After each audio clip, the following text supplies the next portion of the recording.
idiota!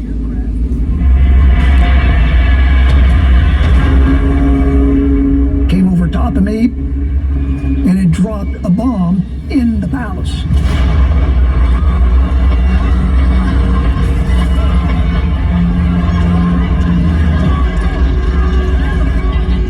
People are looking for shelter, trying to get, out of danger.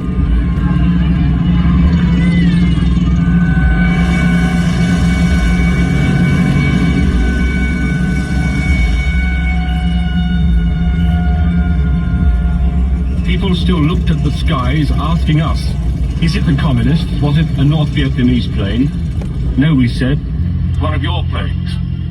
Sources later identified the pilot as Vietnamese Air Force Lieutenant Nguyen Tom Trung. No one knows where he went. Nói chung là cái cảm giác lúc bây giờ là mình trút đi một cái gánh nặng. Một cái gánh nặng mà bao nhiêu năm nay mình ấp ủ mình làm. Nghĩ đến cái việc chết của ông già. After the bombing raid, Trung is welcomed home by the communists as a hero.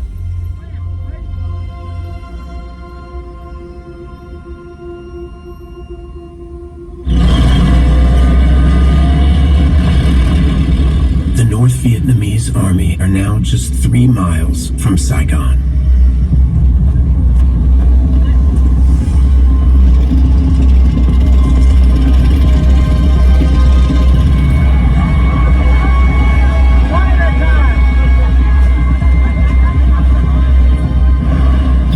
Only a matter of hours before the North Vietnamese walk into town and take over. During the afternoon, the U.S. consulate informed all Americans not working for the government to leave as quickly as possible.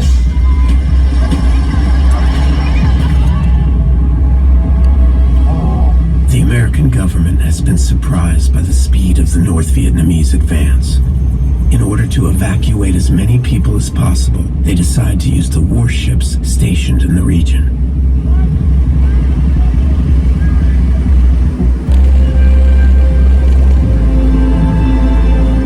And then I saw the ocean. I knew that we're out.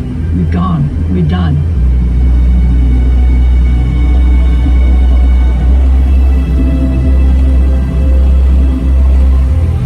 We landed on some sort of warship.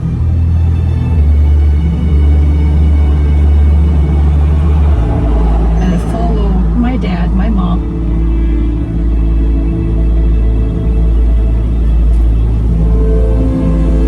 And I stood there and I looked and I saw the Vietnam shoreline.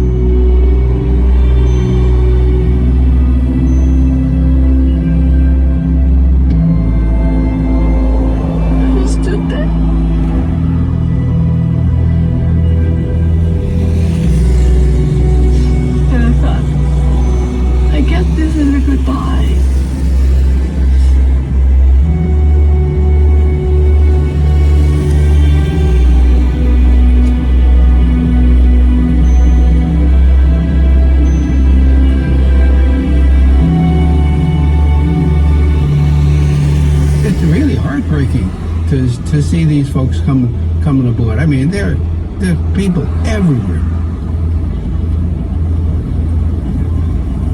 Some 7,000 Vietnamese and U.S. nationals have escaped Saigon by helicopter in less than 24 hours. But one family has yet to find a safe haven. It seemed like, to me, we were flying for a long time.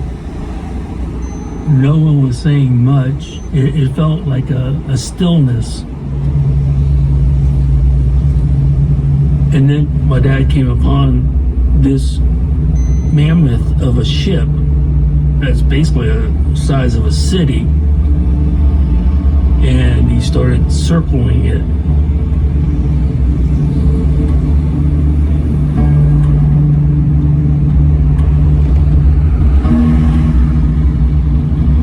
Suddenly, a little airplane showed up in our vicinity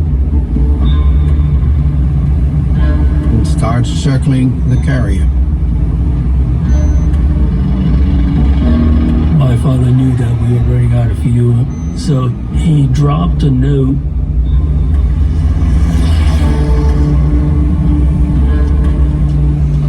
The note indicated that he was an officer in the South Vietnamese Air Force, that he had his family on board, and he was getting low on fuel.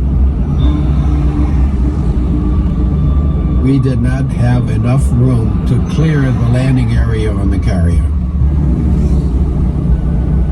Our deck was clobbered with helicopters.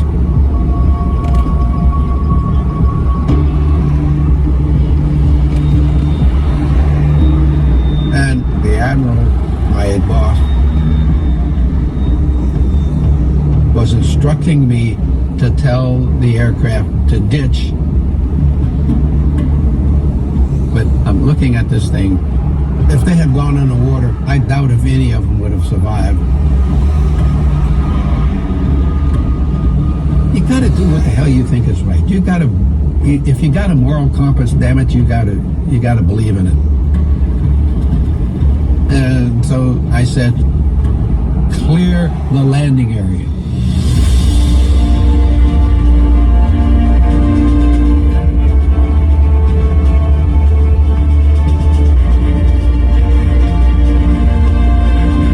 The admiral was screaming at me, you gotta be shitting me.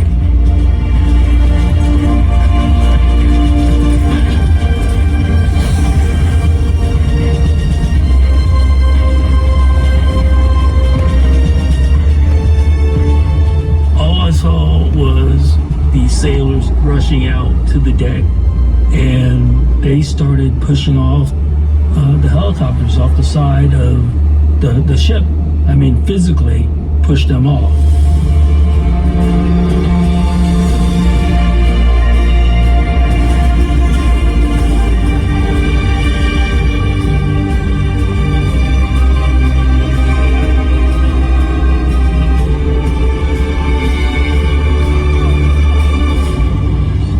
Incredible sight.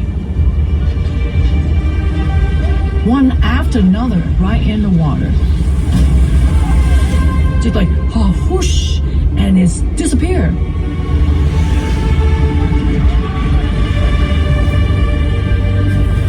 There was probably more than $100 million worth of equipment pushed over the side.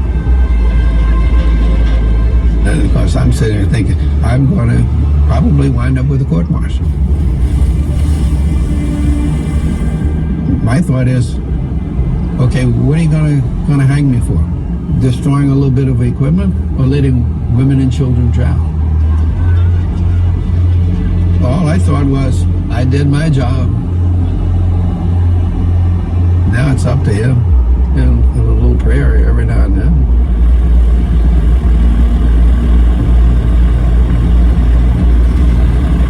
I just remember my dad cutting the motor.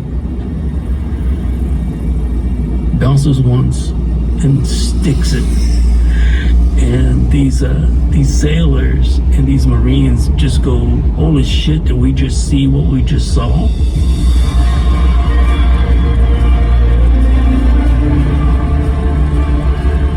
There was a huge cheer. I mean, you could have heard the scream almost back to Washington when this guy landed.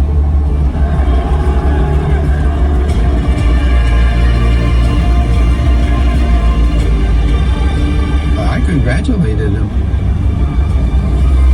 and I took off my wings and I pinned him on Major Lee, and I made him an honorary naval aviator right on the spot.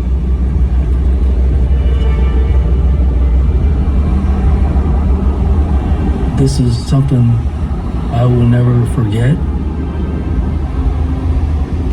Grateful would be the word that comes to my mind, because that was the starting point of a new life.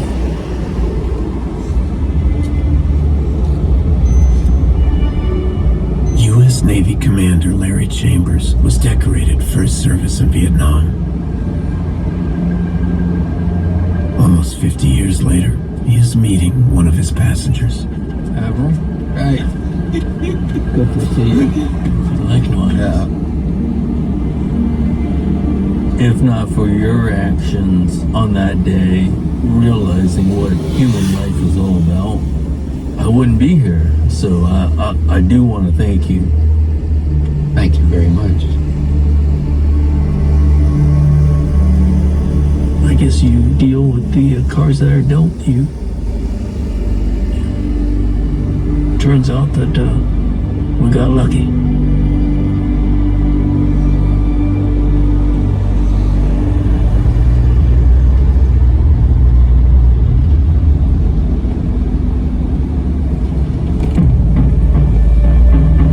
Whatever the cause in South Vietnam, it is now a lost one.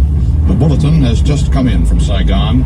The war is over. South Vietnam's new president has announced an unconditional surrender to the Viet Cong. As the North Vietnamese tanks roll into Saigon, the last 11 Marines in the country are waiting to be airlifted to safety. I was on the embassy roof.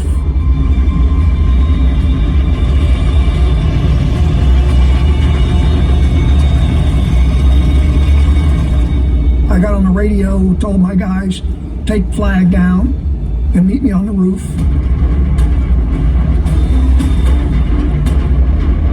And we expected a helicopter to come in shortly thereafter. An hour goes by, nothing.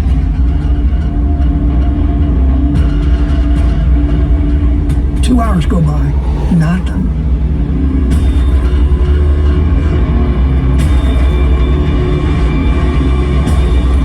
I could see them coming up the street. We knew that if they made it to the roof that we weren't getting out. We were cooked. We had made the decision amongst us that what we were not going to do was give up to the North Vietnamese. We weren't going down without a fight. I will tell you that. I mean, this was like our Alamo. And just as we were getting ready to start shooting all over the place, and we looked way out, and we saw a dot. And as it got closer, we saw it was a chopper. All of a sudden, we realized that we stood a chance of getting out of here.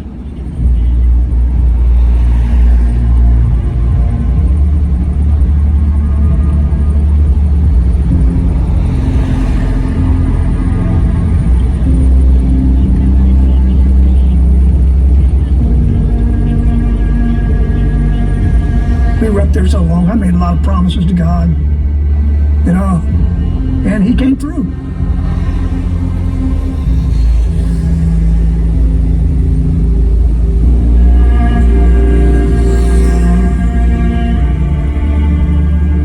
The Vietnam War has finally come to an end.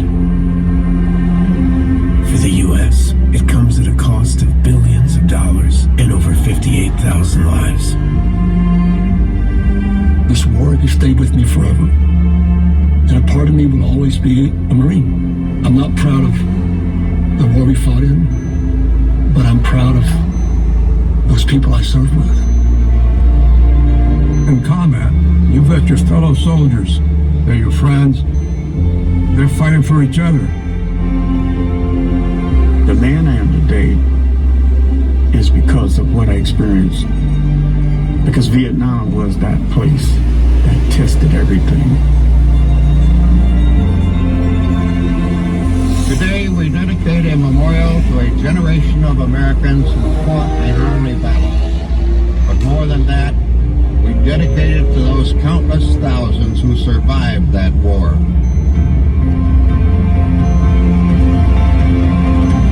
Many still consider Vietnam America's most controversial and divisive foreign war.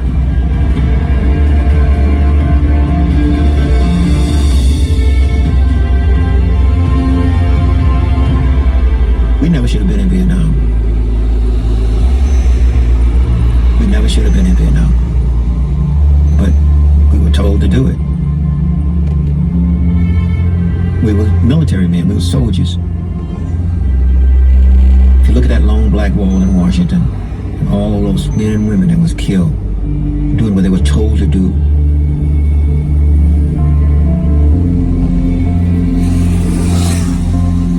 It hurts me.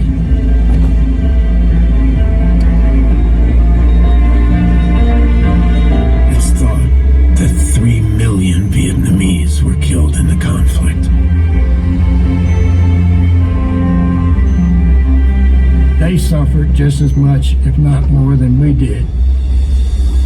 They lost their children, they lost their families. They were just human beings, just like I was.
What we need to do is you have a route, so you go round one room, go round the close, go up the queue. The last couple of months has been like the worst couple of months of my life. Right, come on then. Obviously, everything I do has been watched by millions of people.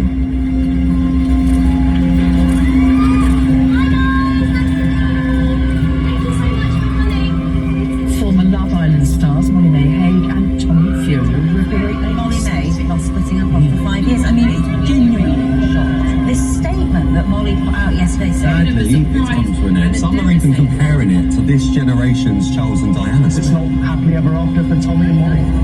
The feeling of a breakup, it's like a physical pain. Like your heart actually hurts.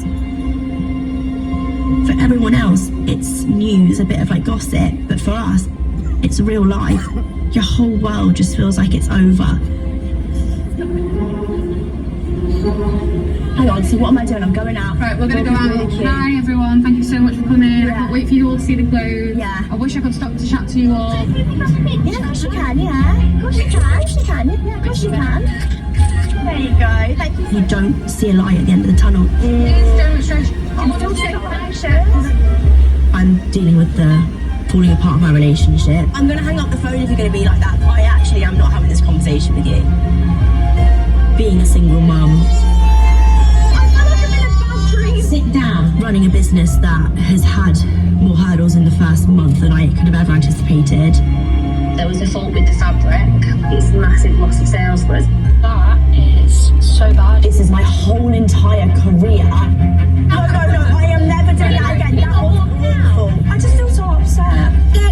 I really just don't know what the future holds. I have to really, really like be strong. Got to go through a breakup, Mom, and I know you don't want to. But sometimes it feels like I'm not going to be able to do this. It's not going how I planned.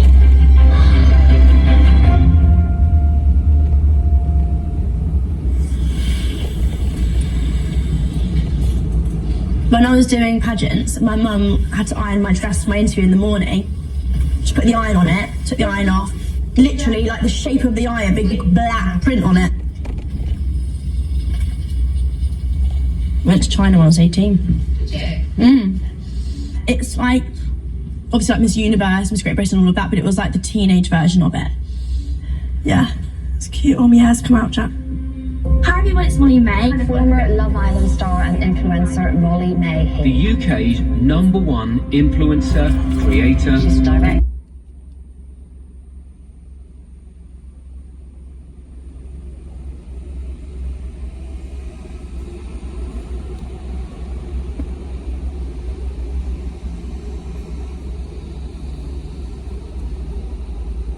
Hello ladies, what day is it today?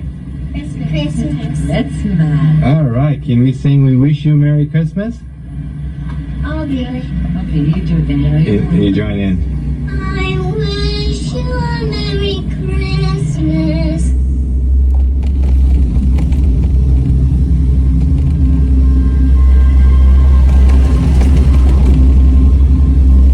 I wish you a Merry Christmas and a Happy New Year. Keep singing, I'm gonna show everyone where we are for Christmas.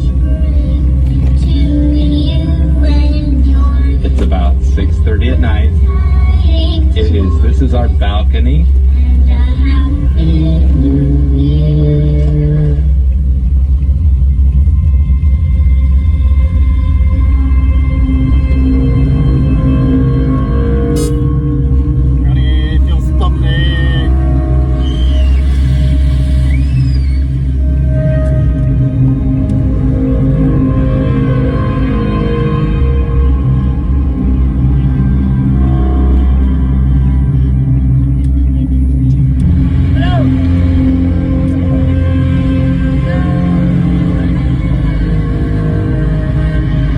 The 2004 Indian Ocean tsunami was like no other